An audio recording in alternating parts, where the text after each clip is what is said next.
All right. How's everyone doing today?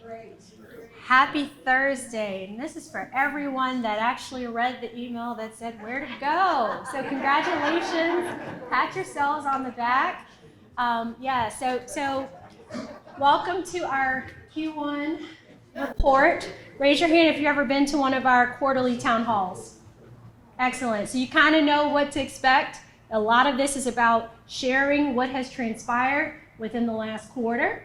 And as you know, for those one-on-ones, the dialogue, the ask me all types of question type of formats, that's really not what this is made for. We have lots of opportunities for those, but that doesn't mean I'm not taking any questions. It just means this is really optimized for us sharing information about what's going on in the county and giving you a chance to hear from all of our different stakeholders, because it's not just the county government. We work with the state government, we work with the federal government, and all of us really work in order to serve our community so that we can do the best that we can do for everyone here. So is everyone on the same page? We're good? Nods? Excellent. So welcome, and it feels a little bit more informal than kind of our other town halls, so I'm gonna kind of sink into that vibe too. But for the town hall, if there's anything that you think is interesting or that you see, please use a little hashtag CobbD2Q1. Why? Because I always like to sing our praises within our county and to allow for our residents to have the opportunity to participate in that as well. There are good things, there are bad things, and there are things that some of us need to just talk about. So with that, definitely the welcome. What's our agenda for today? So that was my hello. There are some announcements that I'm going to have come up as well before I really dig into this. We do have someone from the tax assessor's office. And then we're going to do an end of the year recap. I did my best at making a video. It's kind of my ode to you all about what we've gone through in the last year. And it's just a chance to see all of it and really re-experience the last year. And then it'll be the drum roll time with the priorities reveal, which is always the special aspect of the Q1 town hall. This was, we've had several months of meeting with all types of members of our community, different organizations, HOAs, etc. And I've been able to take in information from you all to say, what do you really care about? What do you want to see over the next year, which we're in May now, but what do you want to see me prioritize in terms of efforts for us to complete for our community? And it's meant to be representative across the district. So that information is really important. I'll be revealing what came from you all's conversations. And once that happens, I then share it with all of my colleagues. I share it with the other commissioners. I share it with the other representatives so that we can all be working in tandem to serving you. So the priorities reveal will happen, and then we'll do some county updates. We have members of staff. Just raise your hand, staff, in the room. I mean, talk about love. So grateful, and they make the county tick. So this is, we'll be doing some county updates. I'm cheating, obviously, by having them here. So as their slide comes up, if there's anything that they want to add to the slide, they're welcome to come and join me and just share anything that they would like to highlight as well. And then we'll move into Cobb County, around Cobb County updates. So for all of my guest speakers, just raise your hand in the room. So awesome, you can clap for them too. And so these are other stakeholders that are a part of our community, and because we don't work in silos, we work in collaborative quality with our partners. So you'll get a chance to hear what's going on from these other stakeholders. And then our Cobb County legislative delegation / our federal representative as well. So it's really the legislative side. So we've got two here. We've got Terry Anulowicz, State Representative Terry Anulowicz, and we have Andrew Heaton here from Senator Warnock's office, who will also be providing a brief update for us as well. And you all know I like to be very, very inclusive, so we alternate parties for the different political parties for these updates.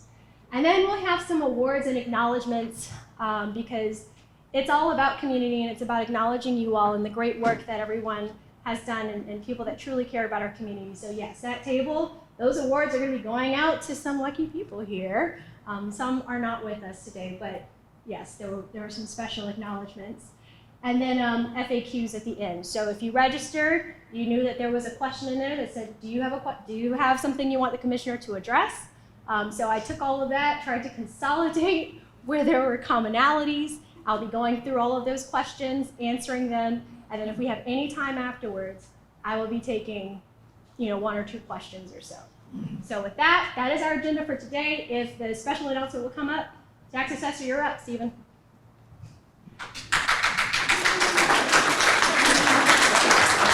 Thanks, Mom.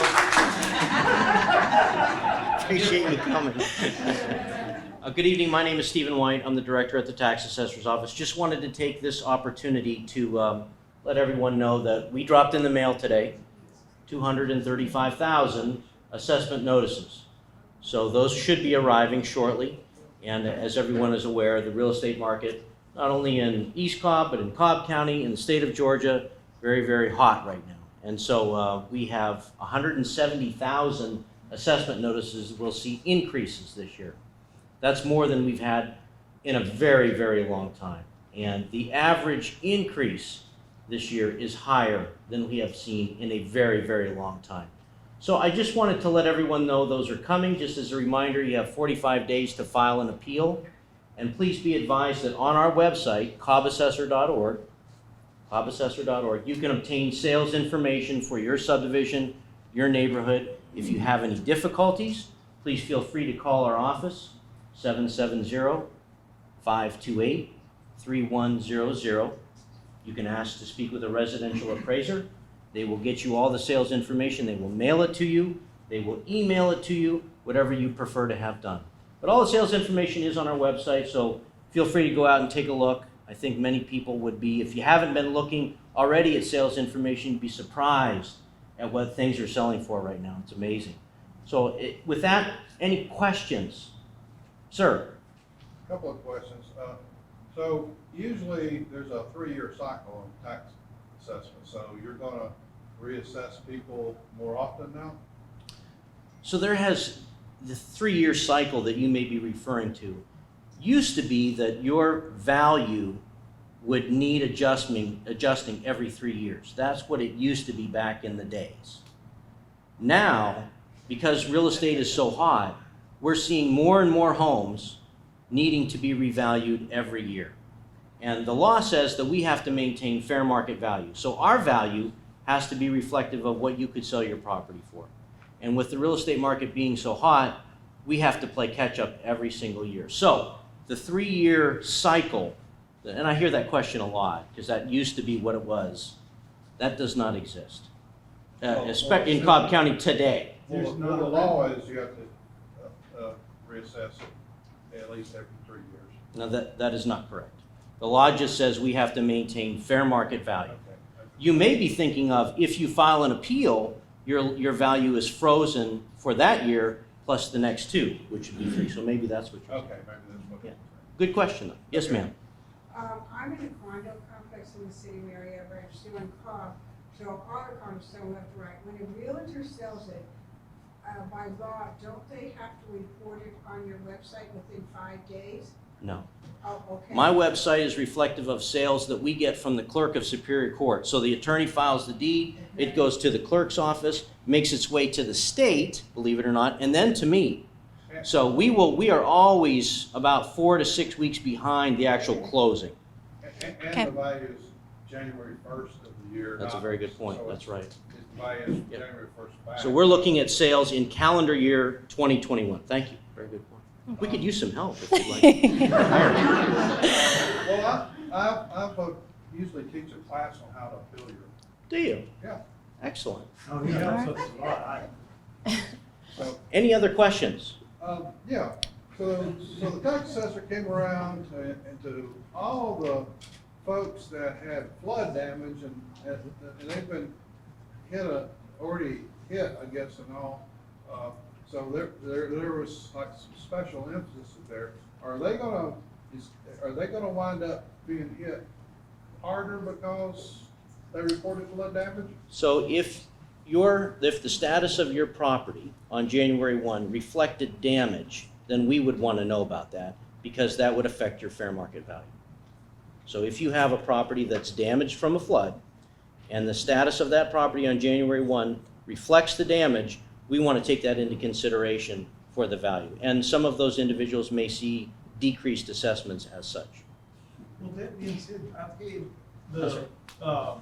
water, the stormwater runoff people to my house a couple times, including management and everything. They came out. So how do we know? Obviously, it's something has to be on the record somewhere because they came to my house multiple times. So is there something I need to follow through with to make sure that that is included in my property assessment, or? Well, what you could do in that scenario is you could let us know what happened with your property specifically if you'd like to talk with an appraiser. And we would want to know what happened, when did it happen, and if you remedied anything, when did that remedy occur? Because as this gentleman mentioned, January 1 is the key day for tax assessment. And so we want to know what happened, what the status of that property was as of January 1. So if you have information, you can email it to us. As I said, on our website, cobbassessor.org, there's a contact us link. It goes right to my desk and our deputy's desk. We'll be happy to. Okay. Will. We need to wrap it. Yeah, and that's an easy way to do it. Make sure that you get with somebody is to file an appeal. That's another easy way to do it. Fantastic. Thank you. Thank you very much. Thank Have a good night. you. We got some of the hard stuff out the way early on. All right, well, let's go ahead and jump right in. So this is that ode, that video.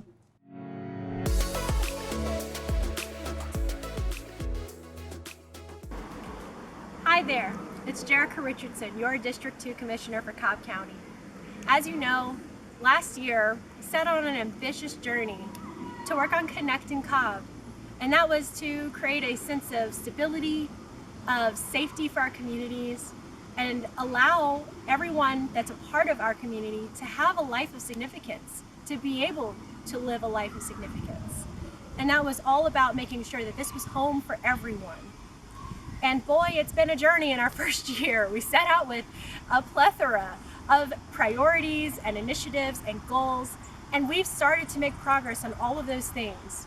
So I just wanted to give you a chance to really see everything that we've gone through. Some of it was incredible and something to celebrate. Other things tested our leadership, and other things really called on us to come together as a community to help one another. So sit back, relax, and enjoy a recap of last year, 2021. How do you Thank keep operations going? It's a good question. So we actually had that discussion today. We have a lot of people that are positive in our agency as well. So it's a fine balance that you have to walk.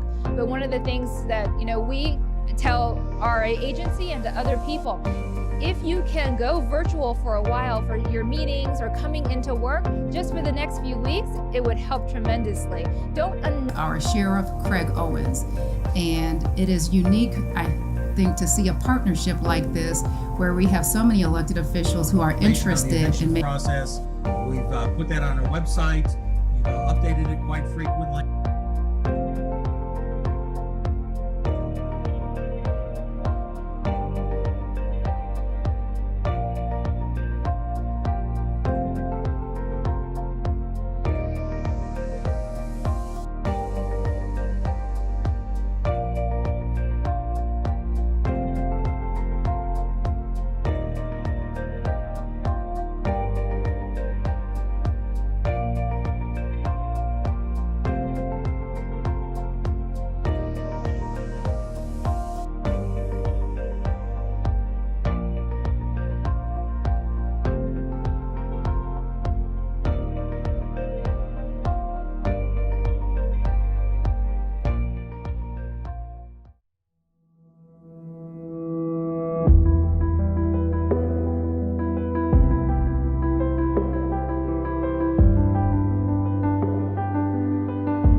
Good morning again. Good morning. The water system requests support for our effort to develop a proposal for enhancing the Cobb County Stormwater Management Program and a separate proposal to establish a stormwater fee to fund the program.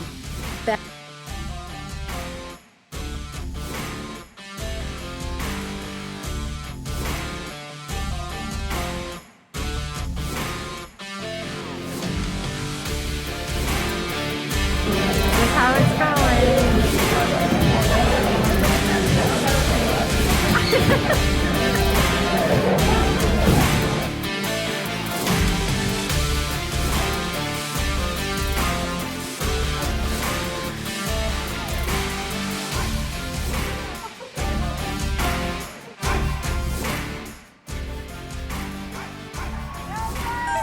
This is incredible. I'm so proud of the Braves. I'm so proud of Cobb County. I mean, this is amazing. It's the largest in Cobb history and just so much to celebrate.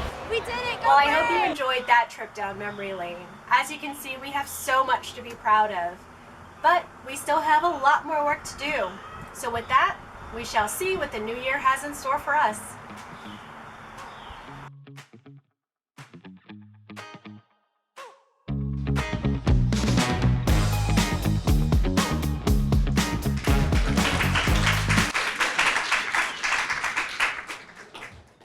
So are y'all ready for 2022? Yeah? I mean, what a whirlwind last year was. There were so many things being thrown at us, but we are still making our way through. And I am very encouraged. So just to bring us back, we remember what the North Star metrics were, right? I care about us getting to the point where it's easy to describe how we're making progress, how we're moving where we're supposed to be moving. And these were kind of the 4 breakdown ones, with the big one being the one to the right, right? Leadership and modeling. That my biggest North Star is what other jurisdictions are doing what we do, right? If we're doing it right, if we're doing it well, then it's a model. The other breakdowns are things like sustainable financial practices, making sure that the programs that we develop and create can actually sustain themselves. Equitable development, that we are really looking at multidimensional metrics when it comes to how well our communities are doing. Strategic positioning. Are we positioning ourselves for the future? We know that growth happens. We know that it's coming. We know that there are nuances and challenges. So how are we thinking holistically about those things, and how are we positioning ourselves so that we have the greatest amount of leverage in the future? And then constituent experience, right? How do you feel about your staff? How does your staff feel about the work they do? And really just making sure that all of that is a part of our complete picture for how we track how well we're doing. So we are slowly getting to some really good metrics around these particular aspects. And like I said, the big one for me is how well we're able to model things for other communities. So, what is everyone talking about, and who's here? Well, if Cobb County were a person, these are some of the things that would come up. We've got jobs, growth, it's a good, great place, schools, movers and shakers, governance, progress. We've got overbuilt down here. We've got seniors, maturing, inclusive, beautiful. These things sound like the community you're a part of? Should. This came from you all. So you know, who's here? Well, we've got some pretty good representation from East Cobb, about 47%. But certainly it breaks down the Josh area, also part of East Cobb, but we know that there are some distinct nuances to some of the areas, like Indian Hills as well. We've got Paris Ferry Corridor, Smyrna, Vinings, and people from Cumberland, the Cumberland area as well. So, hello. These are the different zip codes. I'm gearing up for the priorities reveal here, guys. We know that we've got a very diverse district, at least up until redistricting, which there were several questions that came in for that, so that'll be a part of FAQs. But the district is extraordinarily diverse, pretty complex, different needs across different areas. And as elected representatives, we are doing our best to be responsive to all of the different unique qualities of what these areas have. And I just wanted to kind of give you an idea of really what we're looking at. And you can see just even by zip code what some of those differences are. And by zip code, some of those things, the priorities came out, they were expressed differently, right? So what I tried to do in an equitable fashion is to identify what were some of those key initiatives that are representative across all of these areas. So what was the process? If you were not a part of it, maybe next time, but this is still available, so you're still welcome to share things, just not obviously for this presentation. There is a comprehensive policy agenda report. It actually shows the percentage completion on a bunch of different policy initiatives, but it also gives you a breakdown and just an explanation about what each of those policy areas are, and allows you the opportunity to also contribute your ideas to what you would like to see happen in your community. So people provided feedback on this dashboard, and that's what was compiled. So, you all ready to hear what came? Okay, so just a reminder, this was last year's. We had 9, we had overcoming the pandemic, we did pretty well. 3 P's of public safety, definitely making progress on that one. Fiscal responsibility, you all know we've got the budget biennial coming up, so lots of conversations will be coming up in terms of town halls and opportunities to provide feedback for that. Environmentalism, the Environmental Justice Agreement, lots of progress there. Mobility plan, I'm sure you've seen all of the wonderful dialogue that we've been having as members of the Board of Commission. Library revitalization is making good headway. Planning and affordability is one that got a little bit stalled, but from a master planning initiative, you'll see that kind of come up again. Youth diversity and inclusivity, definitely made some great strides in that one. And recreation and wraparound services, lots of kudos to collaborative partners to being successful there. All right, so first one that came up, first policy area was building better Cobb. I'm sure you can guess why. This was all around our infrastructure, right? Roads, water, broadband, other structures, our stormwater management system, all of these things fall under that category. So this was actually one of the highest ranking priorities that came out of all of the discussions and came out of all of the different surveys. So obviously this is one of the priorities I have, but now it's there for you all to see as well. There is a whole host of different initiatives that fall under this category. Second, master planning initiative. I wonder why this is so exciting. Obviously, there's interest in making sure that development makes sense for our areas and that everyone feels as though they're a part of those decisions, which is exactly what this initiative represents. It's the idea of bringing in that community involvement and then codifying those different opinions around the community.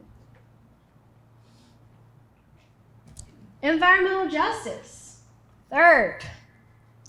Pretty high up there. Yes, we face some extraordinary issues around, some challenges around the county with regards to the environment. And that means that we have a great opportunity to do some real leadership. So this is continuing on from the previous set of priorities. There are a lot more things that have been added to this list as well that fall under this policy area. And as you can see, there's a how to get involved. So even on this dashboard, if there's anything that piques your interest, it's right there for you. Mobility Cobb, ranked number 4. Also very important.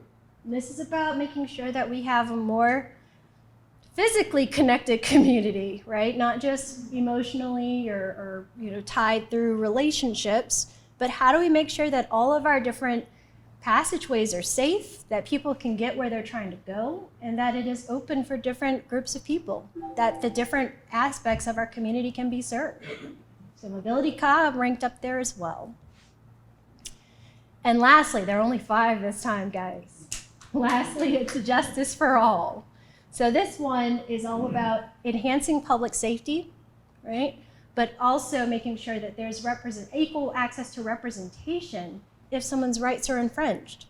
So it's really striking that balance and looking at how we can be very inclusive and very mindful of that within our systems And yeah, justice for all.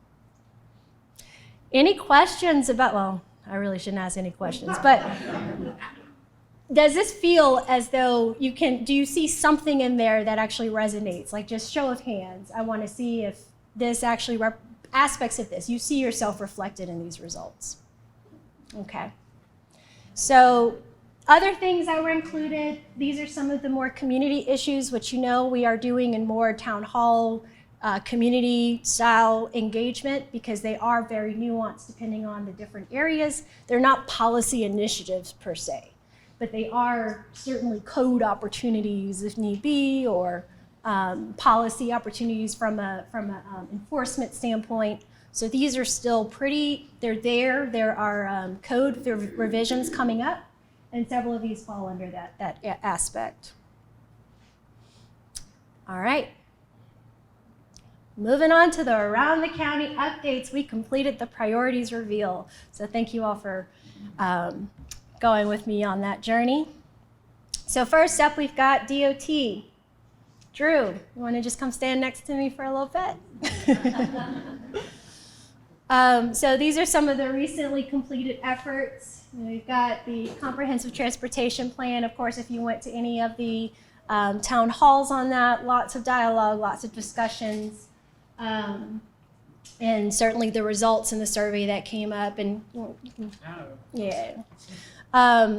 We've got Willio Road over Willio Creek as well. This was a big project that everyone was waiting to be completed. It finally got completed.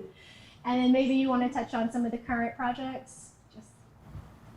Sure. The largest project currently in construction is Winnie Mill to Terrell Mill Connector that is scheduled for opening in October. We're very excited about that. Provides a new north-south connection between I-75 and Powers Ferry Road. So that construction is going very well. The other big development that we have, other two, in terms of progress and work that we're doing, one is resurfacing. For all of the 2016 program, we spent $65 million on resurfacing. In 2022 alone, we will spend $56 million. So a significant increase in taking care of the roads, making sure that we have a safe, effective, efficient roadway network was very important with the 22 SPLOST, and we're moving on that very quickly. The other challenge, just we saw the floods, but with relative to DOT and transportation, we're seeing failures in our transportation network of the stormwater system and the stormwater network. And so we're putting a lot of investment in repairing, replacing those. Unfortunately, we're getting calls after they've already failed, so we are behind on that, but we are making good progress in staying up to date on that. And the other project that we completed is in the district is Circle 75 at Windy Hill, where we had some congestion in that corridor on Windy Hill. Some SPLOST funds to be able to improve that particular intersection, and I believe the other one that's very exciting in the Cumberland area is the Acres Mill Managed Lane Ramp, which will extend a new exit off of the very successful express lanes. Perfect, thank you.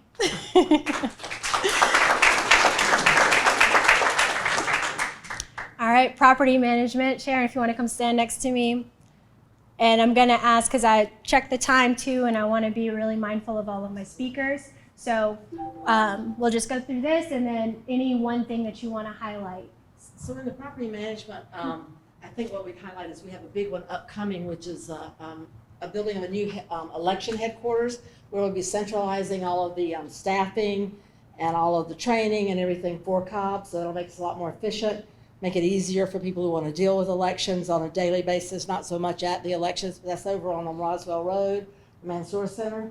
That's probably the biggest one that affects everybody in this room, I'm thinking. Perfect.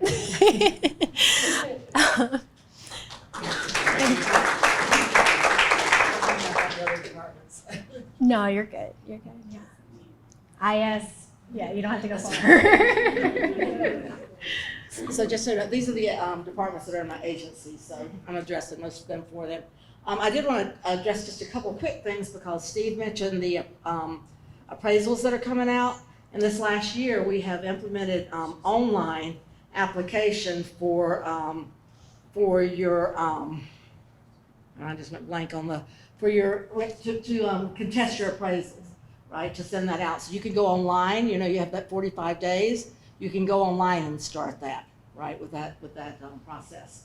Same thing with your homestead exemption. That's probably two of the biggest ones. And I want to say one more thing. We're implementing a 311 system. That's huge. Yes. That is something, if anybody's familiar with it from other places they have lived or other counties, that will, when we finish it in the next 2 years, provide you with a single location to go out for any question or any ticket or any trouble you wanted to report to Cobb County. It'll be a single location where citizens could go. It'll also save us on the 911 area, because right now we are really overloading our 911 staff with non-911 calls. This will be like other areas that you've seen that have a 311, where they can call in and use that number instead. Excellent. Yeah, I do. Well, I have water. Water's up now. So if you want to hang out, you can hang out. Judy. Yes. Thank you. You're welcome. Hi, good evening.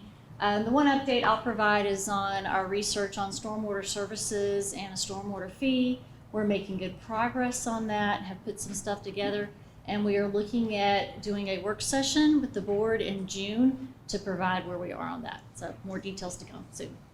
Yes. And just, I got a sneak peek. It's amazing. Amazing work that you've been doing. So can't wait to have that dialogue with the community. We are doing through the summer some mobile food pantries, and that's been amazing. And we have a program with we've provided during the pandemic mostly tablets to individuals who were socially isolated, and so it was our way to keep in touch with the seniors, and they could not come to the centers as they were closed. We provided a lot of virtual programming, and that has been again just a godsend for people. We are sustaining that and going it forward. So that's us. That's for it for senior services. Fantastic. Thank you. Helen. And we're in a lovely facility, right? Yes. Okay, well, I won't go from that list, but I will tell you that we have a partnership with Commissioner Richardson's Innovation Committee. And as a result of the work that we did with them, we have a webpage. It's called the Center of Innovation and Entrepreneurship. And this provides a wealth of resources for people who want to start up a business, for that individual who has no idea how to create a work plan. So it's on our website, www.cobcat.org. Also, I want to bring to your attention that we use GIS, which is Geographic Information Systems, and this helps us plan our programs and services that are relevant to our communities. So I can tell you that in District 2, 85% of our children are reading at the 3rd grade proficiency, and that is key.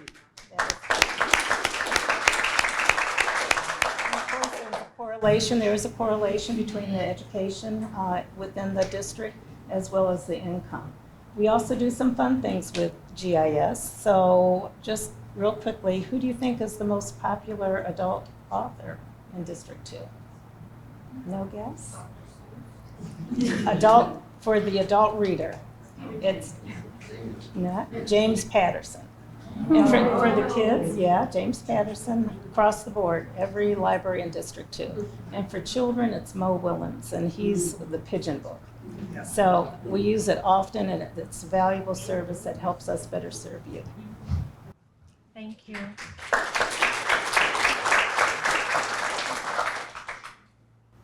John, ComDev. So there's quite a bit on this list. A little bit outside of planning and zoning, but really just the kind of processing that's taking place in our ComDev team. They have been very, very active. But if there's anything that you want to share on behalf of your area department. Sure. And I've been standing back there watching this, and this is kind of distracting. So maybe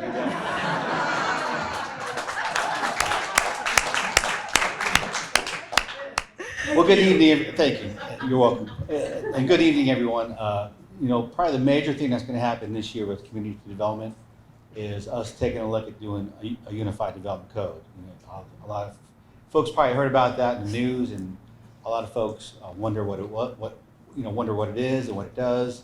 And basically, the zoning code, the development standards, and our design guidelines are all separate documents, and that document is going to put all three things together into one document so it's easier to understand. And for instance, just today I was looking at the zoning code, and the zoning code, each category is in 4 different parts of the zoning code. So when you revise one, another section may get missed. So hopefully the UDC will make it easier to understand the zoning development in the future. Awesome. Fantastic. Thank you, John. All right. So we don't have E911 with us, but certainly very active, record-breaking 20,000 calls, 911 calls in the year 2021. And that was from one of the professionals. That's from Dana Bell, and we acknowledged her at one of our board meetings. It's incredible. Completed the 7th CALEA assessment, partnered with TERT, and yeah, I mean, what I'm going to tell you here is Melissa, who is over this particular department, joined us very recently, and within less than a year, won E911 Director of the Year. I mean, you talk about stellar performance, you talk about commitment to the job, and it trickles down from her leadership all the way down to everyone that's a part of her team. And what she's been able to do with that has been incredible, nothing short of incredible. So please give her a round of applause.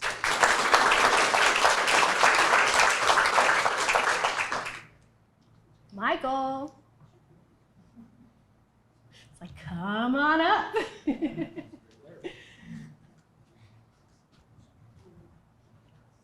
I don't have a card out with me. Good evening, I'm Michael Brantley. I'm your Cobb County Parks Director. One of the big things that I want to say tonight, and this is sort of a downer, but I talked with the commission about it today. Is anybody in the room lifeguard certified? Sure would love a lifeguard. So if y'all could let me know, I sure do need some lifeguards. We're having a little bit of a struggle getting some of our pools open around the county. And right now it's just like everywhere else that you see. I know a lot of you are probably going to fast food restaurants or places like that. The lobbies are shut down because they don't have enough workers. Same thing happens with public service. So we're struggling a little bit to get some of our quality of life things open. So if you do have somebody that is a lifeguard in your family, or if you would like for one of your children to have a job, or for some of you that just want your husband out of the house so you don't have to deal with them, we take all ages. So please just let us know. But some of the things that we've been really focusing on is trying to get through with a lot of our SPLOSH projects and start new SPLOSH projects up in 2022. The big one right now for this area is Terrell Mill Park. If any of y'all have rode by Terrell Mill Park over the last few months, we're turning those into some synthetic turf fields. So 2 of the fields will be full synthetic turf diamonds, and then 2 of the fields will have synthetic turf infields with a natural turf outfield.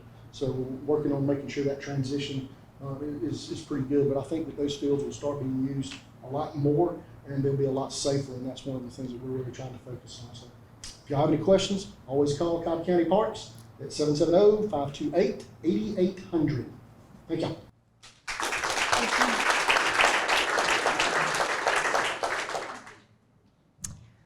Police. Oh, and we have our new chief of police. Congratulations.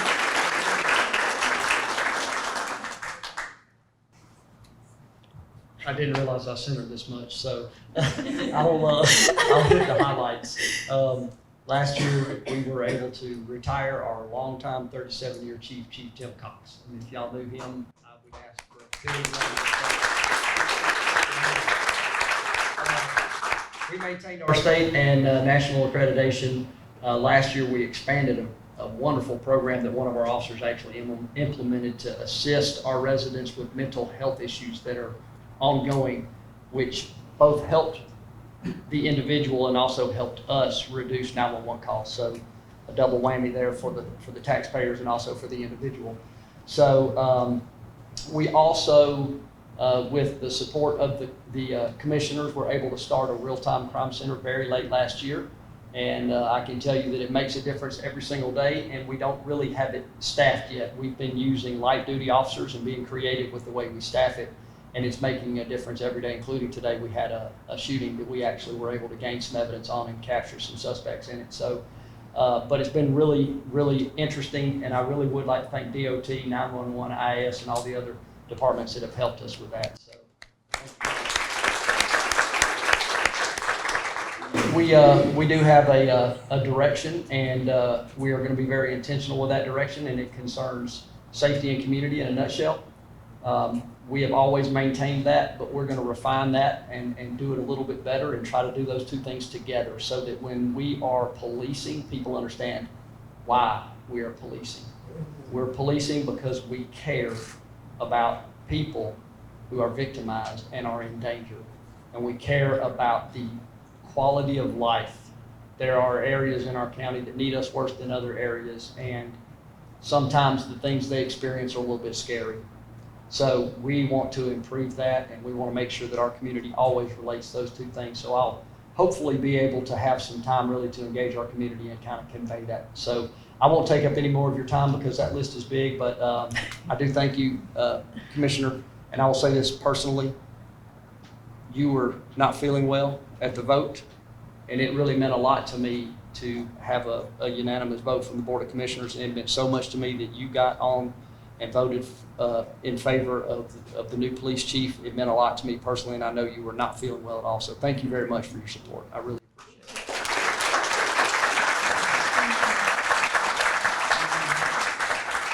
It's a good vote.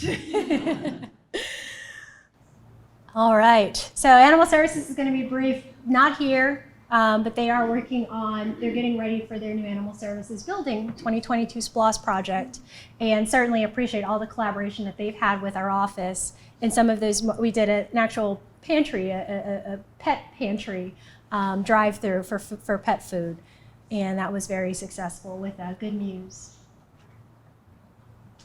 EMEA, I know Cassie's not here as well, but certainly wanted to just share that their continued support with regard to the flooding event. The SBA declaration, about 200 homes had received that particular access, and there is a continuing move in doing damage assessment for those different properties as well. And then certainly a lot of work done on the vaccination side of the house, along with with the pandemic and curbing the pandemic. So when we talk about overcoming the pandemic as an initiative, huge step up from EMA team. And then 134 requests for PPE were completed countywide in 2021. These supplies included disinfectant spray, wipes, hand sanitizer, masks, and gloves. And really just appreciate all the work that they do. Truly, many times unsung heroes. They're the first out there when there's an issue, and are also there on the back end to try to make our communities whole. So, round of applause for Cass. It's our emergency team. Management. Yeah. Any round of applause for Cassie. Deputy Chief Cromley, come on. Fire department. Our fantastic fire department. Thank you, Commissioner. That is brutal.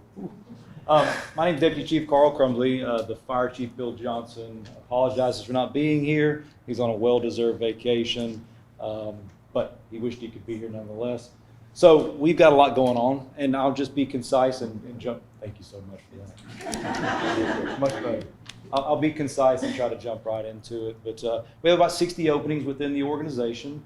Some of those are from a station that we have the allotment for that we don't have filled, but we're constantly recruiting and running. And if you guys have seen our billboards out there, get to know your world-class fire department, the big push there is recruiting on our side and to let you guys know what we're doing in the community. A big thing this year is we reaccredited for the third time. It's a big deal for us, and you guys probably don't understand what accreditation means. But an outside agency comes in and with a fine-tooth comb, they look at everything that we do It forces us to be data-driven, and it forces us to set criterion to move forward in the future to set these goals. If we don't meet those goals, we don't get reaccredited. So a third time being reaccredited over 15 years is a big deal, because each time, as we set that bar higher, we continue to meet that bar each time. So that kind of explains what the accreditation process means for us. We are a Class 1 agency, ISO Class 1. ISO Class 1, that is also an accredited agency through the Center for Public Safety Agency, and a county department. There are less than 10 in the nation. Tell you a little bit about our fire department. Very proud of our folks in the fire department. Some of the things that are going on in your community, we're in the middle of purchasing 2 pieces of land to replace Station 20, the station on Sewell Mill Road. The property is a little bit closer to Piedmont and Sewell Mill. We're in the middle of that. And Station 29, running joke about Station 29 is our unicorn station. We've been talking about building this station. Matter of fact, we have a Station 30, but we don't have a Station 29. So, go ahead. I have the hat, okay, because that was like the very first thing that hit the priorities list was that unicorn fire station, and we got. We're almost there. We're almost. It is in due diligence, so we're right there, right there. Perfect. Excellent. Very exciting for us. It's going to be in the Cumberland area. As you know, that area is booming. And we could really use another fire station in that area, so we're very excited to start moving forward with that. We have 12 fire apparatus ordered. Now, why are you saying 12? That's a lot of fire trucks. It's taking 2 years for them to make delivery on those. And quite frankly, it may be longer than that. That's just what we're getting right now as a delivery date on what a fire truck will take. We're all competing for those same resources. Outside of that, the chief mentioned a program that really we partnered together with on mental health. What we've noticed is we have a lot of high 911 utilizers in Cobb County. I say a lot. We have some that call 911 frequently. As we started diving into the data, we noticed that they often had some of the same problems, either behavioral health, mental health, or substance abuse.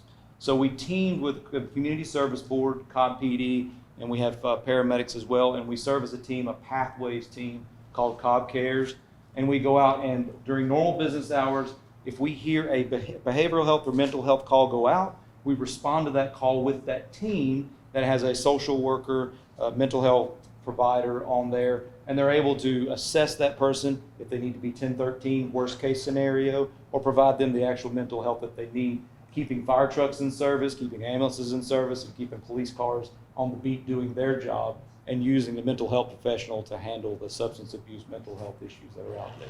That kind of is a highlight of what we've got going in Cobb County. Thank you. Thank you. All right. Now we're going into the around Cobb County. So just another round of applause for staff. The work that they do. Come on up, Dana, from the Cobb Chamber. Thank you. I'm going to step this way. There we go. Commissioner Richardson, thank you so much. We appreciate the partnership that we have with the county, with your office. You're very responsive. Your staff across the board throughout the entire county is fantastic and world-class. And we appreciate all you do to help our community out. Luckily, I got to talk with Representative Nelowitz right beforehand so that we didn't talk about the same thing, which is fantastic. We were luckily here, and because one of the main things that we do at the Chamber's advocacy, we advocate on behalf of the business community in order to make sure Cobb County and the state of Georgia is the best place to do business in the nation. And so I'm going to talk about a couple business-friendly bills that kind of came through the legislature this year. We had Senate Bill 332, which was from Senator John Albers. This was the bill that is going to crack down on organized retail crime, particularly in online marketplaces. People who are selling counterfeit and stolen items at large quantities who will now be tracked by the different providers to ensure that us as customers don't get defective or poorly done products. The second is Senate Bill 87 by Senator Dot Rett. He did a fantastic bill called the Senator Jack Hill Veterans Act, which is going to allow each and every one of us in order to in our tax bills, we can check a box to provide money that will go to help support our veterans who are disabled, to assist them with their veterans benefits and needs within the veterans community. So we're very happy to have been very loud supporters of that bill. Lastly, House Bill 1064. This is a bill which is a tax bill which is going to allow our military retirement income to not be taxed at the state level. So if you are a veteran in Georgia, this has been signed by the governor, next year you will be able to not have your veterans benefits taxed in Georgia. We're very happy about that. So another one of our big hats is economic development. We really try to be the voice to try to help make sure that businesses come to Cobb and help provide jobs and investment, as well as to help maintain the companies that we have here, make sure that the jobs that are in Cobb stay in Cobb. We are happy to report that so far this year, throughout the entire county, we've already had 12 project wins with 8 recruitments and 4 retentions. So very happy with that, about that. We've helped in creating over 1,400 jobs and $36.1 million of new investment that will be coming into our community. So great stats so far this year.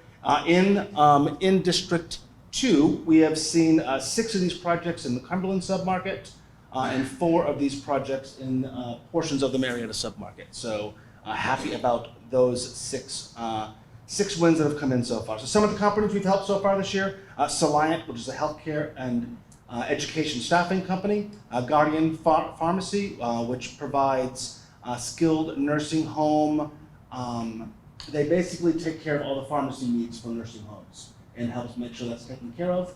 Truist Securities is bringing their corporate headquarters to Cobb, as well as Southwire, which is one of the largest privately owned businesses in Georgia, is going to be moving some of their office operations. Still headquartered in Carrollton, but they're going to move some of their operations here to Cobb. So happy about that, and that's our update. Appreciate you. Thank you. Fantastic work that the chamber does, and I mean, you talk about economic development. That is our arm. So I'm going to be making a little modification to our agenda. You can walk up as a Representative Anelowitz has a very, very, very, very, very important meeting to go to after this. Yes. So we're going to hear from her right now. If you all are okay with that, let's go. Thank you. I'm wearing a mask because I'm getting over a sinus infection, and it's very off-putting, I have found, for people when you are coughing next to them. So, yes, my daughter is trying out for the Campbell High School softball team, and tonight is the last night of tryouts. And I'm making the announcement in 30 minutes, so I'm going to head back to Smyrna. And I am Terry Anelowitz. I represent House District 42, which includes parts of Smyrna and Marietta and the Cumberland area and unincorporated Cobb County around Dobbins Air Force Base, and I'm very happy to be here tonight. And I'm going to go over a few of the big things that we did in the legislature. We're actually only constitutionally required in the General Assembly to do one thing, that is to pass a budget. We did pass a budget. It is not a record budget. It's $0.1 billion shy of being a record budget. That was the FY, the amended fiscal year 2022. But the fiscal year 2023 budget, which goes into effect on July 1st of this year, is $30.2 billion. I serve on the Appropriations Committee, and I will tell you, it is actually a lot more difficult and fraught to put a budget together when you have more money to work with than it is when you're making cuts. When you're making cuts, you've just got to make the cuts. When you have money and you're trying to figure out who is the most deserving of the money, it becomes much more involved. And some of the places that we decided were worth the money and the budget passed with overwhelming bipartisan support were tax cuts. There was a $1.1 billion refund that is going to be going out to taxpayers in Georgia, starting basically, if you've already filed your 21, you haven't done an extension like me because you were busy at the Capitol, you should be getting those refunds pretty soon. There is also another additional $1 billion tax cut that's going to be phased in over the next few years. Teacher pay. We need to pay teachers even more than what we're paying them, but this $2,000 pay bump in the current budget is a total of a $5,000 pay increase for teachers. State workers. The state of Georgia is having the same problem. We talked about firefighters. We've talked about public safety. I mean, you go to anywhere, the Walmart, the Publix, the Chick-fil-A, everybody is hiring, everyone's looking for people. The state is no different. And retention has been especially difficult for state employees because a lot of them are going other places that are hiring at more competitive rates in the state of Georgia. And so we put in a $5,000 state employee raise. In certain fields, especially corrections, those employees are going to have even a bigger raise because those are the parts of the state employees that have extraordinarily high turnover. I mean, stunningly high turnover. And turnovers, if you own a business or if you've ever hired someone, turnover is extremely expensive. And you think we're taxpayers, we are paying the price for this high turnover. So if you're a state retiree, you will see an increase in your cost of living for the first time in many years. The other really big thing we did was we passed, again with overwhelming bipartisan support, House Bill 1013. That is the aptly numbered mental health reform bill. We actually put $180 million in this budget that I just mentioned for increased mental health spending. This mental health bill is the product of tremendous research and information gathering and evaluation. There was a study committee that went across the state of Georgia working with health professionals, with mental health professionals, with law enforcement, working with professionals, with teachers, everyone who is impacted by mental illness, which is just about everyone, had a say in putting this bill together. And it was wonderful to see it pass. It's wonderful to see the funding there to support this legislation. And that did pass. And then the final big thing that we worked on is redistricting. And one thing, I mean, I could talk about redistricting for the next hour, but I gotta go. So what I will tell you is that you may well live in a different state house, senate, or congressional district than you lived in the last time you voted. And what I urge you to do is go to the My Voter page, the Secretary of State's My Voter page. It's MVP, M like Mary, V like Victor, P like Paul, .sos.ga.gov, mvp.sos.ga.gov.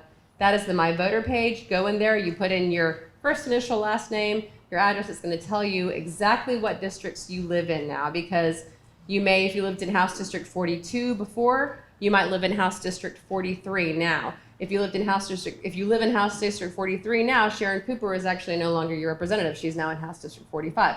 There have been a lot of changes like that, and you may live in a different district. Your precinct will be the same. That's a separate system, but this will tell you, this will remind you where you're going to vote. You can actually still early vote tomorrow, and then the primary, of course, is on Tuesday, May 24th. But again, if you're not sure which district you're in, if you go to vote and you're like, this name isn't familiar, it might be because you live in a different House or Senate district now. So I do want to remind everyone to check their My Voter page. Thank you so much.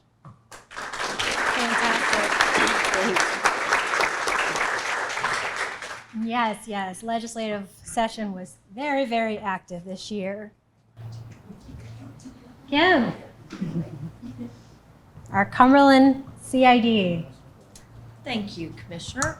Thank you for the invitation to be here this evening. I'm Kim Menifee. I'm the Executive Director of the Cumberland Community Improvement District. Thank you. Oh, there we go. I took care of that. It's a pleasure to be here with you this evening. I wanted to share just a little bit about the Cumberland CID. You might not be familiar with what CIDs are. Basically, around the Cumberland District, home of the Atlanta Braves, yay, we have 190 commercial property owners who pay an additional property tax. And then we leverage those funds to draw down funds and partner. We partner with Cobb County. They are essential. Drew mentioned earlier some of the projects that he mentioned. We partner with county on. We assemble funding from our state partners, our federal partners, really to focus on building infrastructure and transportation projects that improve access, connectivity, and the quality of life in particularly the Cumberland area. So I just wanted to share that with you. We have one project that we're working on right now that's a quality of life project. We're partnering with the National Park Service. We have over 840 acres of national park land within Cumberland. The Chattahoochee River National Recreation Area, hopefully you go out and use the trails and use our parks. We're actually working with them to rehabilitate the Paces Mill Palisades, or the Paces Palisades unit of the national park. It's the gateway to the Cumberland CID. So if you're familiar, we're working on a rehabilitation project that we are actually going to level the park and create a more national park-like experience and improve the amenities there. It's a $12 million project, and we are working with them in design right now.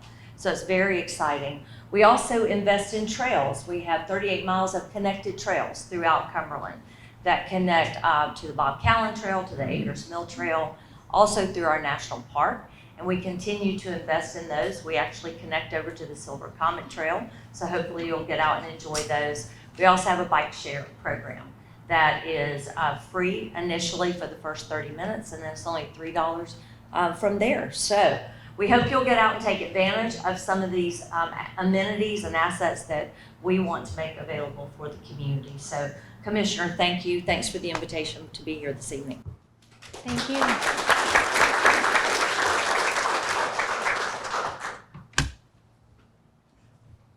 Up, Holly. Travel and tourism. Do you want to close it? Yes. Okay. Very much. It's so nice to see all of you. Good evening again. My name is Holly Quinlan, and I'm President and CEO of Cobb Travel and Tourism. Thank you very much for the invitation to be here. Cobb Travel and Tourism, we market Cobb County as a destination, and we work through many different avenues with many different partners. So many of those are in this room, and so it is just our pleasure to be able to tell the story of Cobb County. And how do we do that? Through really attracting different visitors and different avenues. Is really an exciting piece of what we do. I want to talk about two main lines of business that we really have. One is within the arts community, and we have something called Cobb Arts Vibe, and it's about telling the story of arts throughout our entire county. And we've had the pleasure of working with the commissioner and several departments, the CID and parks, on some different things and how we can really showcase what happens in Cobb, because there's some really fantastic arts assets that we have here. Also, we have the Cobb Sports Alliance, which is focused on all sports all the time. And many of you may have seen a few baseball players hanging out around East Cobb. Any of y'all seen a few Perfect Game players, maybe? You probably have seen them at the Chick-fil-A when the line wraps around 3 times. That's because there's a tournament in town. But Perfect Game is at East Cobb Park. Not at East Cobb Park, excuse me, East Cobb Baseball. And they are there, and tournaments are coming. So just know that starting Memorial Day all the way past Labor Day, there's going to be a lot of activity in your community, particularly around baseball. But baseball is not the only thing that we focus on with sports. We do a lot of non-traditional sports as well. In fact, one of those happens in Smyrna, and it's with Georgia Blind Sports. And it is goal ball, and it is basically soccer for the blind. And so actually our relationship with them, I wanted to brag on the Cobb County Police, because they put something together this Easter that's absolutely special. And it was called the Beeping Easter Egg Hunt. And it was for visually impaired children. Because if you think about it, they've never had the opportunity to find an Easter egg. And so the bomb squad built out these Easter eggs that beeped, and they were able to go out, find them. It's scary. Luckily, they didn't explode. We have more faith in them than that. But, I mean, what a unique opportunity for the kids in our community. And so it's those type of partnerships that we love. And we work, again, with so many of you in this room, from the Cobb County team as well as the partners team. And if there's ever anything we could do for you, we would be happy to help. Thank you. Awesome, thank you. All right, there's a video. Yep, there's a video we have to do.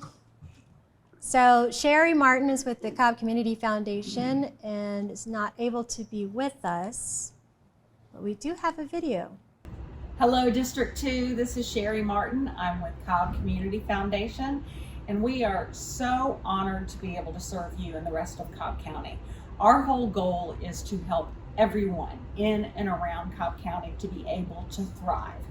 And if you've been following us at all, you know that back in 2019, we had a study done of the needs and resources in Cobb County. And that was to guide our grant making and our focus for the next 3 years. Well, you know what happened in early 2020. And so we kind of got derailed a little bit, but we are back on track with accomplishing our goals that we set out in that study. And basically what that study said was that there are areas of Cobb County that have a greater need than they have resources available. And those areas are primarily south of Mackland Road and west of South Cobb. and then west of 285 once you get down to that area. So a lot of folks refer to that area as South Cobb. Of course, some of that is now in District 2. But I tell you that because I want to let you know what we've been doing there. One of the goals that came out of that study was to help some of the smaller nonprofits that were in those areas to build their capacity. Because the reason those nonprofits got started was because there was a need that somebody else wasn't meeting. And so we want to help them to be able to help even more people.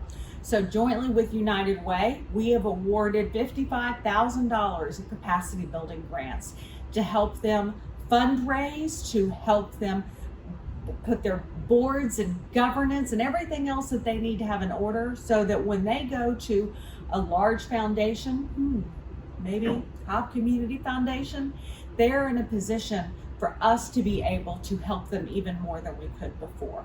So that's one thing that we're doing. The second thing we're doing is we are working with community to create local community resource centers. And basically what that means to us is just a single location where multiple providers are there to provide the services that the community has identified as ones that they need. Not that Cobb Community Foundation or anyone else has said that that community needs, but the ones that that community has said that they need. So we're getting started with that right away, and our first one is actually in District 2. It's right near Green Acres Elementary School. More on that to come. We also are working to get a program started in Cobb called Circles. If you were to go online and look at circlesusa.org, you would find that this organization helps to bring people out of poverty. And it is highly volunteer based, and it's just getting started. And I am so excited to announce that Holly Tuckman and Jerry Barr are co-chairing that initiative. And oh my gosh, if there are two people who know how to create and run a nonprofit, it is those two ladies. So we hope to be online in first quarter of next year with our very first Community Circles initiative. And soon we're going to be announcing our Thrive grants. And these are going to be grants that we are awarding to organizations to help them thrive so they can help others to thrive. Now, if you are charitably inclined and you are looking for someone who can help guide you in your charitable giving, someone who knows the organizations that are on the ground here in Cobb County are serving your community, and an organization who knows where those needs are, please call us, because one of the greatest things that we do is connect donors who care to causes that matter, and we would love to help you. Thanks so much, and if we can help you, call us at 770-859-2366 or go to cobbfoundation.org. Thanks so much. Hi, thank you, Commissioner, so much. Maybe the most important thing is that we have resided in this area for 31 years, and we have raised 2 children in Indian Hills. We've been there for 27 years, so this is home. This is great. So really, thank you so much for inviting me here tonight. I am the Executive Director of the Cobb Collaborative. We are a nonprofit serving our community. We are part of a statewide network called the Georgia Family Connection Partnership, which works across the state in every county. Anybody remember from 8th grade Georgia history how many counties there are in Georgia? 100. Okay, I have no prize for any of you, but congrats. Feel good about yourself. So there's 159 folks like me working to improve outcomes for children and families across the state of Georgia. We all do things a little bit differently because Georgia is very different, right? And so in Cobb County, we work to engage stakeholders through educating, empowering, and then engaging them to address 3 main areas. The first one is mental health. We've heard several references to the role that mental health plays in our community. We consider ourselves so fortunate to have partnered with the Commissioner's Office to host 2 town halls, one in September focusing on youth mental health conditions, and then our most recent one with Cobb Senior Services focusing on the mental health of seniors. Mental health was an issue before the pandemic. 1 in 5 Americans have a mental health condition. The most common are anxiety and depression. And guess what the last 2 years have done to that? Only put it on steroids, accelerated it, whatever adjective or verb you want to use. Over half of Americans now say that they are suffering from a mental health condition. So I do have a couple of resource cards here for you if you would like to touch base with me after the event tonight. But we lead trainings, workshops, panel presentations, town halls. We have digital and print resources on trauma-informed training, on suicide awareness and prevention, on mindful self-compassion, on secondary traumatic stress for those of you who are caregivers, educators, really any of us. Our second major initiative is third grade reading proficiency. Helen mentioned the excellent third grade reading proficiency scores in District 2, and that is fantastic. And that is also an average.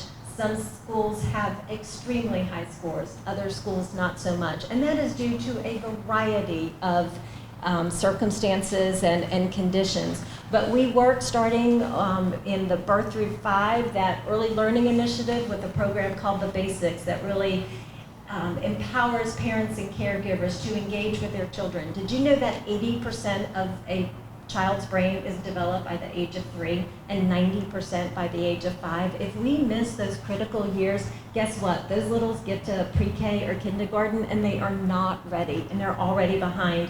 And then that achievement gap, unfortunately, only increases.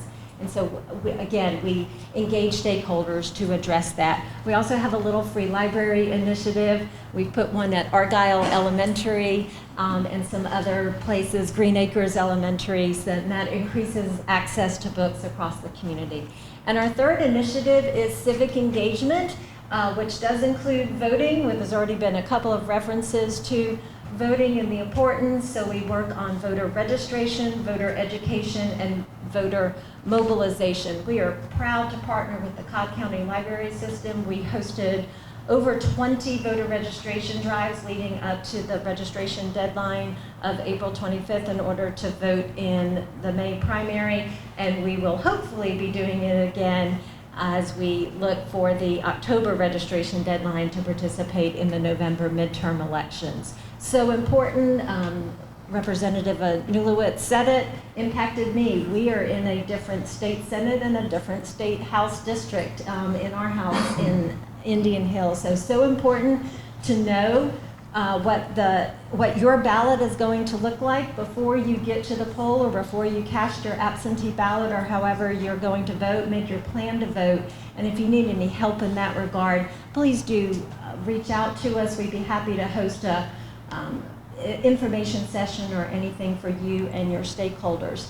I appreciate your time, and again, I have some cards about suicide, some journaling tips, and about our other resources if you are interested. Thank you so much. Thank you. I mean, we have some incredible stakeholders that are part of our community. So, with that, I'd like to introduce our federal representative from our federal area. And this is Andrew Keaton, who's been absolutely amazing with our office and here to share some words out of Warnock's office. Yep, absolutely. Thank you, Commissioner. I was told by the Commissioner, she gave me the order that it is a very tight 3 to 5 minutes that I have to speak to you all tonight. So I had to cut at least my first 5 minutes of jokes that I normally want to wrap up with. But, I promise you they were funny, so just assume I was hilarious. So we'll give you a quick update here from Senator Warnock's office. First, a couple of the speakers have talked about redistricting. Good news, you're all still in Senator Warnock's district, since his district is the state of Georgia. So no movement there. We are about a year and 4 months into Senator Warnock's term here. In the first year, the first year was really focused on kind of big ticket legislation. And I think most of you are aware with that if you followed the news a little bit. Obviously, coming out of the gates, as soon as he was sworn in, within a month and a half, they were voting on the American Rescue Plan, which, for Georgia, represented about $8 billion that went directly to the state, the counties, and municipalities throughout the state. About half of that went directly to the state, the other half being split between counties and cities. Cobb County received about $147 million in ARPA funds, and various municipalities within the county also each received some individual allotments.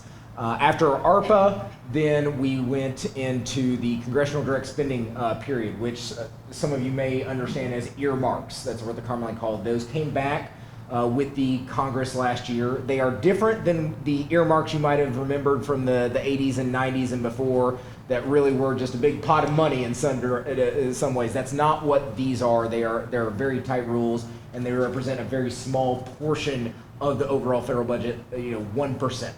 But with that said, it allows some flexibility for local legislators to direct some grant money to specific projects that they see as worthy, without those projects having to go through the longer grant application process. Here in Cobb County, that resulted in the city of Ackworth got some money for Lake Ackworth and some projects related to some stuff they're doing with the Army Corps of Engineers, and also the Chattahoochee Riverlands project received about $2 million.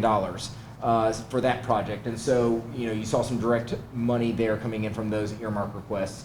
Then the other big thing from last year was the bipartisan infrastructure plan, which did not really get as much attention because so much attention was focused on the Build Back Better plan that actually did not end up passing. But unfortunately, I think that obscured a lot of the great things that came out of the passage of the bipartisan infrastructure plan. We talk about the $8 billion that came from ARPA to the state. The state's going to see about the same amount of money in transportation funds for roads. It's a huge amount of money that's going to go into the direct infrastructure you drive on and go over every single day. Not only that, it's going to be our waterways, it's going to be our rivers, it's going to be our bridges. When they did an analysis of the bipartisan infrastructure money that's going to be available for Georgia when it comes to bridges, and they looked at the bridges that are in most need of repair, about 80% of the bridges that are in needed repair throughout the state are going to be covered from that bipartisan infrastructure plan fund. So that is a huge help to making the needed infrastructure repair. So that was last year. What are we doing this year? There are some really individual bills that Senator Warnock himself is focused on that you may have seen in the news that directly relate to some of the challenges we're seeing right now in the economy. While unemployment is at historic lows, we also know that inflation is continuing on the rise and putting pressure on everybody's pocketbooks.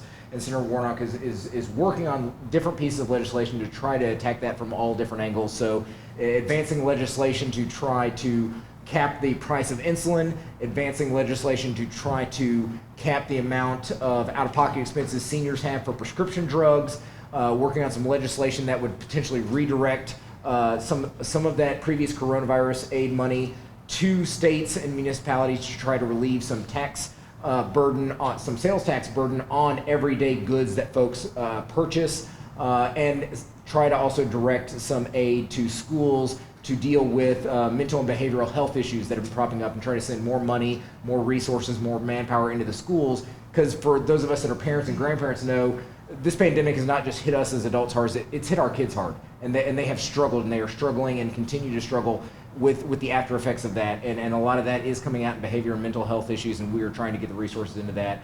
The big ticket item that is probably going to be the last big ticket item you see worked on this year, and this will be where I'll wrap up at, because I know I'm starting to get the red light here. She's burning into me, but that's all right. There is a bill that was passed in the Senate last year that was called the U.S. Innovation and Competition Act. That passed sometime in the summer, and the House never really got around to passing a comparison bill. And for those of you who are aware of legislation, the Senate passes something, the House passes something, then they bring those two together and make it a unified bill and send it to the White House. The House never really passed their own version of it. They did finally get around to that. Theirs is called the Competes Act. Now, what is the Competes Act? What is the Innovation and Competition Act? It all comes down to one massive problem that we are seeing right now, and is causing a lot of our supply chain issues, and that is semiconductors, microchips. That the entire market, the global market, is pretty much controlled out of Asian manufacturing and production, the bulk of that coming out of China. And as that slowed down after some of our tariff battles that we had out of coronavirus shutdowns at factories in China, the semiconductor and microchip shortage in the global supply chain has been a huge chunk of our supply chain issue here in the U.S. Auto manufacturers, you can't find a new car. Kia can't make new cars over in West Georgia. One of those reasons is they cannot get the semiconductors and the microchips needed, and so many of our goods that we make nowadays all have computers in them. They all require semiconductors, they all require microchips. So these two bills coming out of the House and the Senate that Senator Warnock is actually sitting on the resolution committee to work to build a unified bill to send to the White House would boost production in the United States to make more United States manufacturers be able to have a competitive level playing field when it comes to the production of semiconductors. And that is not just important for now, that is going to be important for the long term. So those are the things we are working on. I want to thank Commissioner Richardson. She has been an amazing partner for us. Cobb County as a whole has been an amazing partner for us. The chamber is regularly brought our office in to talk, to have conversations.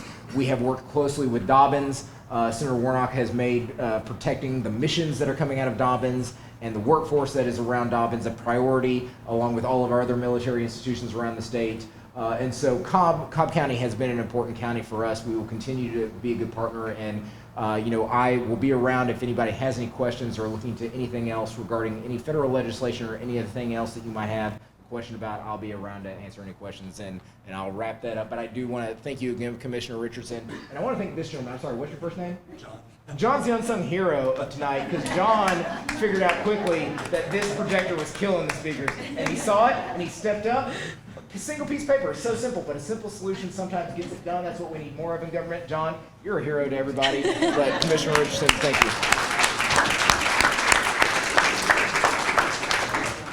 Aren't we so lucky? All right, so let's see what's next up on this thing. Oh, community awards. So exciting. Yeah, so I'm going to ask for Aaliyah to come up, stand here with me. Everybody give a round of applause to Aaliyah.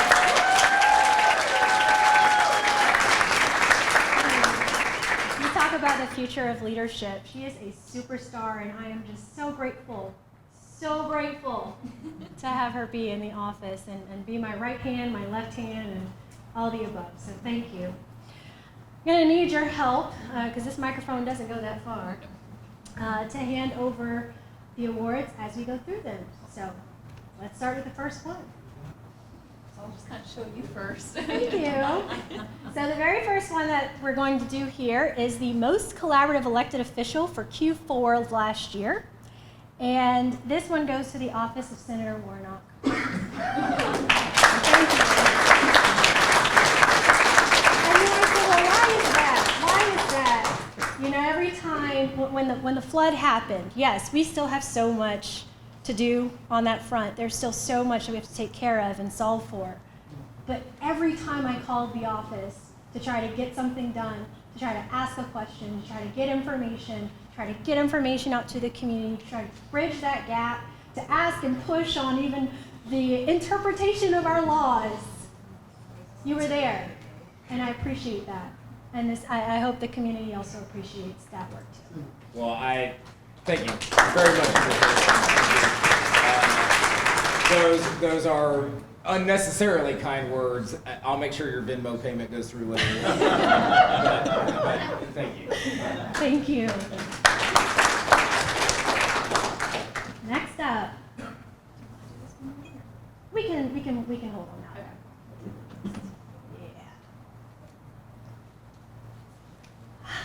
I don't think we have someone here from. Yeah. Well, we sure can. I love it. Thank you.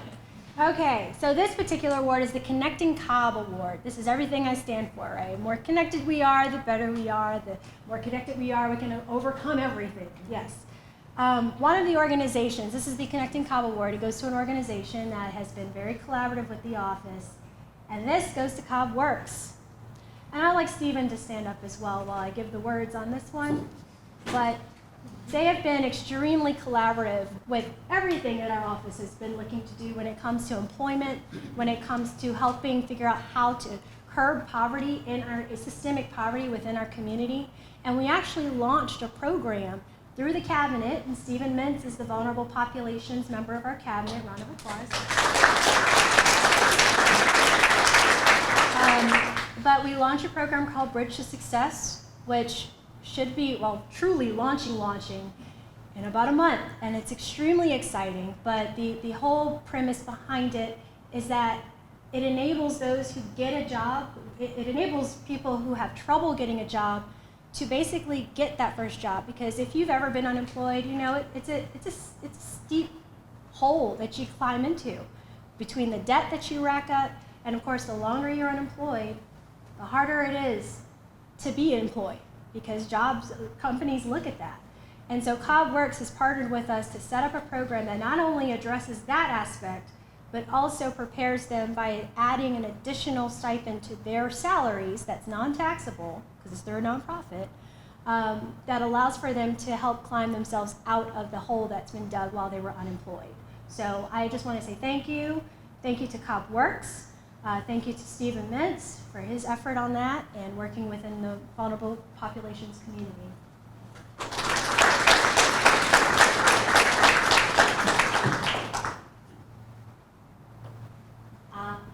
Yes. This is the Q1 for this year. The next Connecting Cobb Award, and this goes to Irene Martin with the Cobb Library.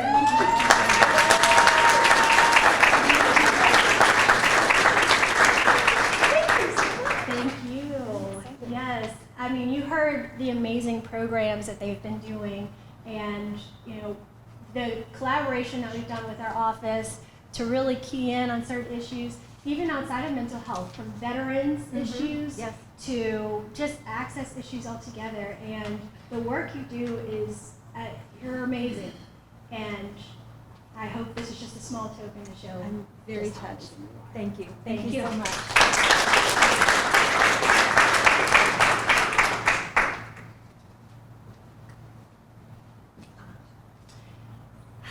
Transparency Award. So this goes to, these go to appointees, right? If you're familiar with how the office is run, there are a lot of different appointees that we have to make as commissioners to lots of different community boards. And I thought it would be good to recognize those that are very proactive. They take their job seriously when they're appointed. Tony, you were a recipient one, last time.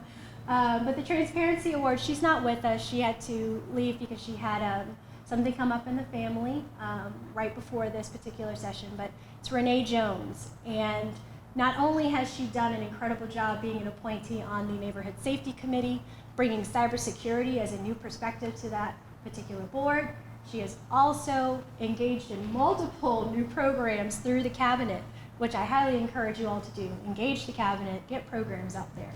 But has engaged with that to help bring in reading strategies programs and other community outreach programs. And so really just happy for her. Happy for her.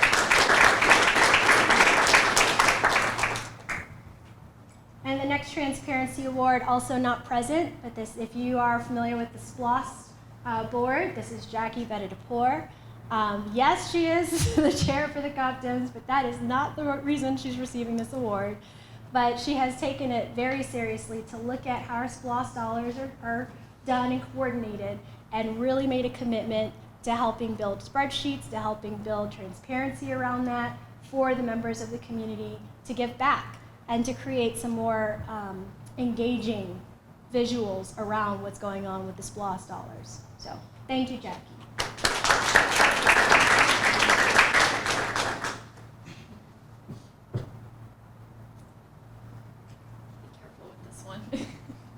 Cabinet. Yes. So you heard me mention the cabinet. Hands raised if you even know what the cabinet is. Yes, I love it. So for those that don't know, cabinet members are really an extension of my office. They are avenues for any idea that you have in your community, something that you want to see happen. Contact someone on the cabinet that's in that area, and we're going to do our hardest to make sure that we close that gap and get that thing going, right? It shouldn't all be just me. The power should be in your hands too. So this is really a way for you to feel empowered and help make the changes that you want to see. So cabinet awards go to those that are very active, do incredible things, and just create a bunch of different programs. She's not with us today, but the Q4 recipient is Julia Hurtado, who has, You talk about programs coming out of the education side. There were at least 6 or 7 at one point that she was pushing out the door. So definitely a lot of credit goes to Julia O'Donnell.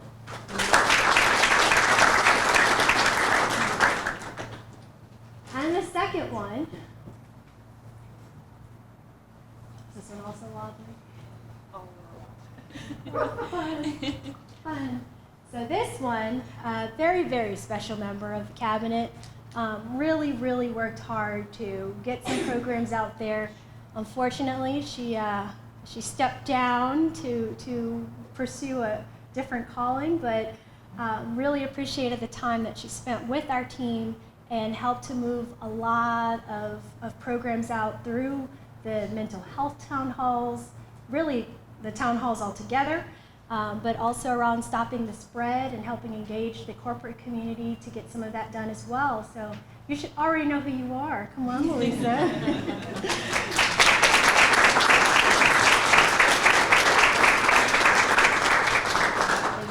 Thank you so much. All right, I think we're down to the members of the community. Are you there? No, do the members of the community first. Save the staff.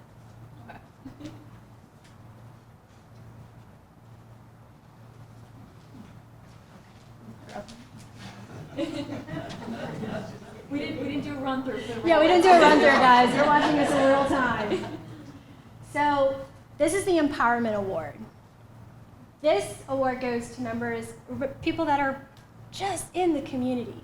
And the reason why it's the Empowerment Award is because they take it upon themselves to empower others, to go above and beyond, just because it's their community. And that deserves to be rewarded. And if you don't know this person, you might actually. So I'm just going to go ahead and jump right in and say, Hill, thank you. all of the work.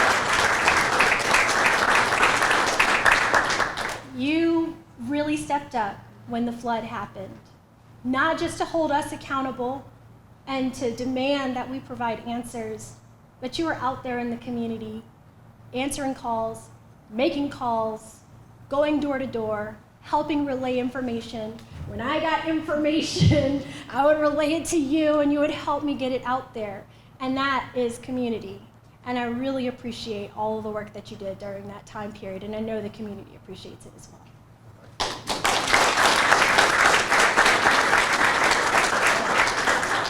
Which brings me to the next one. Also, one that makes me just overwrought with emotion. This individual has done so much for the community, has gone above and beyond to tackle some incredible environmental challenges that we face. And she does this in her free time. And her family is involved too. And I'd like to have a guest just come up and help me give this presentation.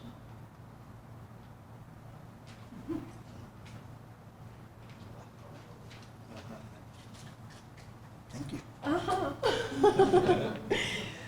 Would you like to say words about this individual that we haven't named yet? I would. Okay. When Jerica told me she was doing this, I had to change my schedule because this is very, very important. And I'll be right back on the road tomorrow. I'm heading to Savannah. If anybody knows family, tell them I'll be down there. But before July of 2019, I didn't know Janet. And we had a town hall about the Sterigenics plant over at Campbell Middle School. And somebody said, you've got to meet Janet Rouse. She's starting an organization that's going to help fight this situation. And since then, we've become fast friends. She is not only compassionate, she's energetic, and she's also just tough as nails. I've seen her through some of the most amazing times and some of the most down times. But I wanted to be here tonight and also, along with this award, present Janet with a resolution from the State House. And I want to read it in full. I usually don't read resolutions in full because they get so long with the whereas. But this is extremely important. So if you can hold this while I read it. I sure can. And I will make sure I do keep the tissue paper so I know you like to keep things neat. So we'll make sure that goes back in. But this is for you. And it reads, recognition and commending Janet Rao and for other purposes. Whereas Janet Rao has been a teacher and administrator in the Atlanta community for over 30 years, positively impacting and preparing young Georgians for success. And whereas she and her family have dedicated innumerable hours of their time and energy to the community concerning issues of education, recovery, and the environment. And whereas, as a testament to her excellence through service, her actions with bipartisan government, community, and business leaders have ensured that air quality testing become a priority in the state of Georgia, including her grassroots organization, Stop Sterigenics. And whereas this distinguished gentlewoman has given inspiration to many through her ideals, morals, and deep concern for her fellow citizens, and whereas as a resident of Smyrna, Georgia, and Cobb County for decades, she is a person of magnanimous strengths with an unimpeachable reputation for integrity, intelligence, fairness, and kindness. And whereas a kind and generous person, Janet Rao, brings joy and happiness to her family and the many friends and neighbors who have the great pleasure of knowing her. And whereas it is abundantly fitting and proper that this outstanding individual be appropriately honored for her many wonderful contributions to this state. Now therefore be it resolved that Janet Rao is recognized and commended for her dedicated service to her community and extended the most sincere and best wishes for future health and happiness. Marked today. Thank you, Janet. Come on up.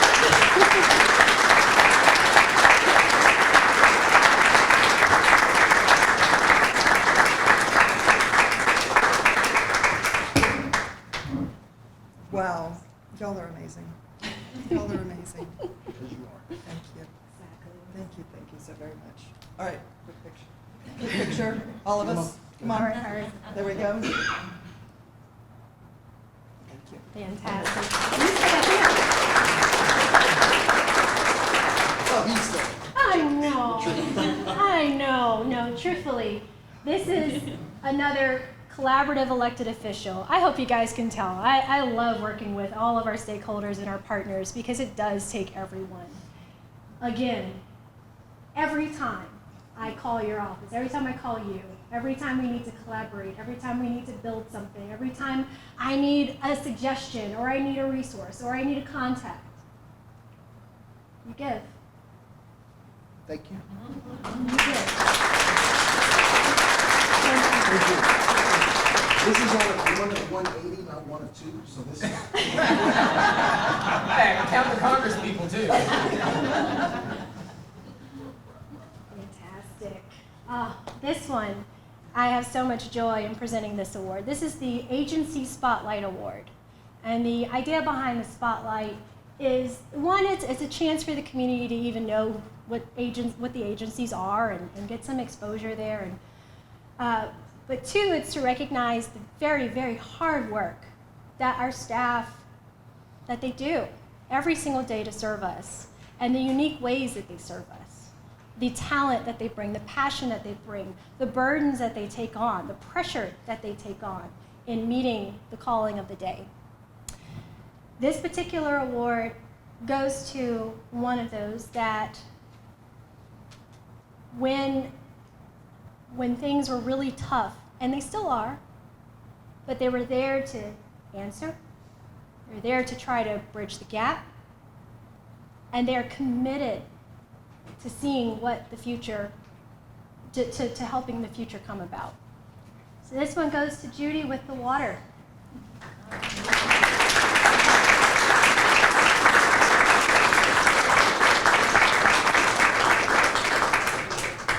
I know the incredible pressure that the team is under, and I just truly appreciate all of the work and due diligence that you all do to do what we can. Thank you. We try to do our best to serve the community. Thank you.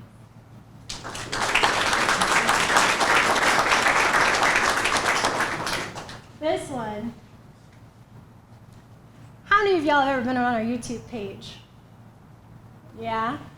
Who's the face that you see that is just always on top of it, always bringing information to the community. Always behind the scenes and in front of the scenes. This is for our comms department. They don't always get acknowledged the way that they should, but we really depend on the work that they do every single day.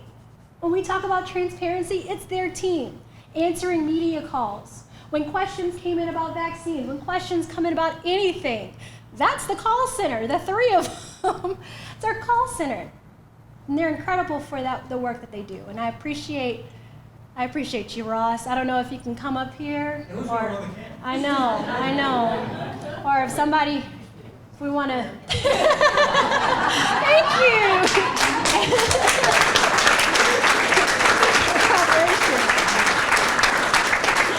Awesome. It looks like somebody's trying out for the job. He's gonna bill me for it, though. I know him. Thank you. Thank you. Thank you. All right. I think we made it through. All right. So round of applause for all of our award recipients.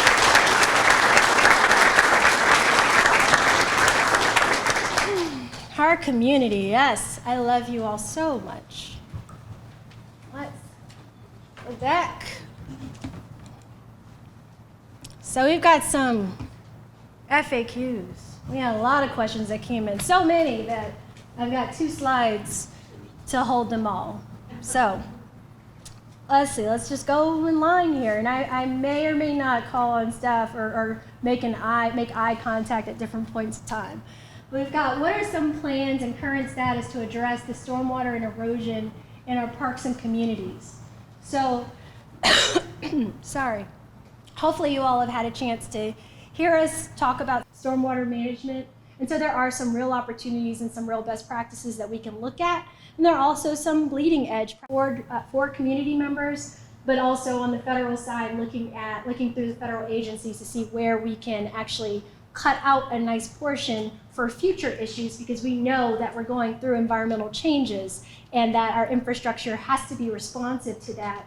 And it's better to do that in a way that can be more proactive through grants versus waiting until a calamity happens and then the cost is exorbitant and we may have loss of life that we're looking at.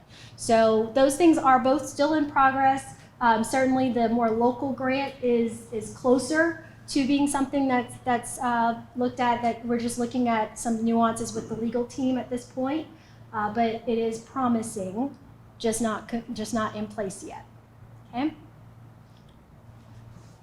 Lower Roswell Road project and addressable concerns. So as you all know, there's the project going on, Lower Roswell, right there at that corner. There are some concerns about it, and we are doing our best to be responsive to some of the questions that have come in. I do know of a group of individuals that are interested in understanding why certain decisions are made as a part of the design for the project itself. And so we will be having a conversation, a more direct conversation with that group of individuals. But certainly if there is interest, overall desire for some concerns to be addressed, please email me on that topic so that we can put that in there. But the project itself it's addressing a serious safety concern. So the project has to happen, but we do need to I do want to make sure that I'm hearing from you all on where there may be some things that you feel haven't been addressed or considered as a part of that project. Okay. Drew, did I cover all? Okay. All right. What are your plans in dealing with the district gerrymandering? So it wasn't truly gerrymandering, just outright drawn out. So it does pose some interesting considerations for our community in terms of how we're proceeding. But in that light, one of the things that I have shared semi-publicly, I guess, is that I really want the community to be focused on the cityhood questions, because that vote is right around the corner, and I know that there are still a lot of questions that people have. There are still some things that people want to get out, and so I don't want to necessarily distract with some of the other interesting questions that we have going on with things that got passed in this year's legislative session. But for those that are unaware, the current map as it has been drawn does draw my address out of the district. So as it stands today, in the interpretation of our county attorney, that starting on January 1st, I will be prohibited from voting on any county business, okay? I do have a 4-year term. This is a strange situation where I will only be able to actually go through 2 years. Now, there are some options, of course. There are questions that have come up, or if you move, does it then go away? Can it be redrawn? Are there just lots of different things? And what I will say is there has been an incredible amount of research done at this point that we do know some pathways, things that we can do in order to really look at this in a holistic standpoint. And I will certainly be sharing more information on that topic after the election, because I want you all to be really diligent about the vote that you're going to cast on the 24th. But check me out on the 25th. All right. How are we addressing speeding? And what about the speed bumps on Ridge Road? And Drew, I'm going to eye you on this one. But for the first half of it, I will share that with regards to speeding in general, we did have a small community meeting, one of the community chats. If you've ever been to one of those, it's where we really key in on a specific issue for a community. And in this case, it was speeding. We had our public safety staff there, because obviously it's an enforcement issue, especially when we look at school zones. So there's certainly that aspect that's being looked at, but there's also a difference between what's been considered racing versus speeding and how some of these things are enforced. In general, we've seen a decrease in the numbers, but certainly if you are experiencing an area or a specific problem area where you think there should be something keyed in, please let me know. Then I can make sure that we're directing our attention to what's going on in that area. And then in general, how are we designing things so that speeds we're not over speeding in certain areas. So I will say in general, for reducing speed in communities, we are expanding the number of tools that are available in our arsenal as a county staff in order to address those concerns, right? Speed bumps are just one tool, for example. There are other tools that we can look at, whether it be through the design or just other things that are not yet available to us, but that will be available to us. So, Drew, I don't know if you want to add anything to that topic. To just speeding in general, it is one of the top complaints that we get at DOT. There are currently 2 policies that are available to us for traffic calming measures. That's dynamic speed display signs, that's your speed is, and speed humps. We've got a defined policy to walk through those, but we recognize that those options are not meeting all of the demand and all of the requests for speeding, and so we're walking through a process now to add more tools to the toolbox, just as you said. Excellent. And I didn't know if you had anything on Ridge Road as well. I know they wanted to get any kind of update. I mean, it's kind of the same update, but the option is there if you had anything. Not specifically, but I'd be glad to stick around, hand out my card, and make sure that I have the latest and greatest on the data. Awesome. Thank you. How is Little Brazil coming along? This is probably going to be out of order, guys, just letting you know, because I don't know where the animations fell on this slide when I copied it. But how's Little Brazil coming along? So I'm pleased to say that we are currently looking at conducting some surveys within the Little Brazil area to see if the local business owners would be interested in partaking in a Little Brazil food festival. Yay!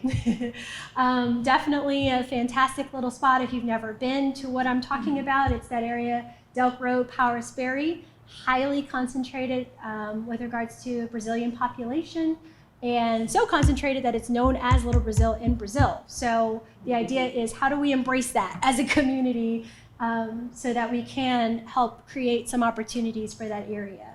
But that is how it's coming along at this point. Certainly a part of the master planning initiative, as you saw the recommitment to making sure that that happens as well. But I am doing an all call for anyone that does want to take a step up in helping make sure the master plan gets executed this year. Is there a code that can be written to stop neighbors from preventing water flow? So this comes from a resident I know. I've visited the house a couple of times, and the concern is with regards to next door neighbors. One neighbor's not necessarily compliant or able to do something, and the other neighbor is negatively impacted because water flow has been obstructed. We have looked at whether or not code could be attributed to this in order to prevent it from happening. And as it stands today, there are some real issues with putting a code in place. Doesn't mean that I'm not still trying to be creative. But as it stands today, the code cannot necessarily restrict to that extent. It is currently left up where you basically would have to sue your neighbor. Never fun words when I have to deliver that message. Like I said, I'm still looking at other creative approaches on that front. But that is. What we need to do with the county too, then? What's that? Is that what we should do with the county as well? You mean with regards to suing the county if something happens? Yeah. So, as a resident, you have every right to practice any of your standing. Okay. Do I want you to sue the government? No. But as a resident, you always have that, option. So yeah, as it stands today, no, code cannot be written to restrict. What are the low-income housing initiatives? So at this point, there aren't any real specific low-income housing initiatives coming from the office. We are looking at models that could create accessible housing. What that means is, housing means different things to different communities. It can mean downsizing. It can mean I just finished college and I don't know where to go live. It can mean the house I live in or the place I live is falling apart and nothing is making sure that it's doing well. And so we're looking at what models make sense for different communities and for different areas and what's sustainable. And then also with regards to low income in general, there are some options through the Marietta Housing Authority. Cobb Housing Authority is not as active, but certainly some options there through vouchers that will help with accessing housing. Now, are they perfect? No, they're far from it. We have some serious issues with some of the systems from both an outreach standpoint, even on a receiving side where different entities will just not take a voucher. And so we do know that there are some systemic issues as well on that side as well that need to be tackled. But as I said, there aren't any specific low-income housing initiatives coming out of the office at this point. How can we address pedestrian and cyclist safety along corridors in our district that connect neighborhoods, schools, parks, and other everyday destinations, but have not been identified to receive mobility funding for shared use paths? This one was a long one. Now, generally speaking, what I will say is I did put out a mobility vision for District 2. There are a lot of different aspects in there, but one of those things was suburban safety. And it does include looking at enhancing how safety is looked at for all of our different intersections, sidewalks. I call it youth mobility is a huge aspect to that. But if you do want to take a look at that mobility plan, it is public. It is on the D2 Cobb website. If you're not familiar with the D2 Cobb website, it is the d2cobb.com website where I put a lot of information. We're actually going to be launching a new version of it too. That'll be a little bit more interactive for you. But there are aspects in that plan that do really key in on that on safety. But I don't know, Drew, if there's something more specific that we can speak to on this. Work session Tuesday. Good point. Yes. If you want to watch the commissioners debate mobility, tune in on Tuesday for our work session. We will be discussing the future of mobility in the county and where we see some opportunities and where we see some challenges.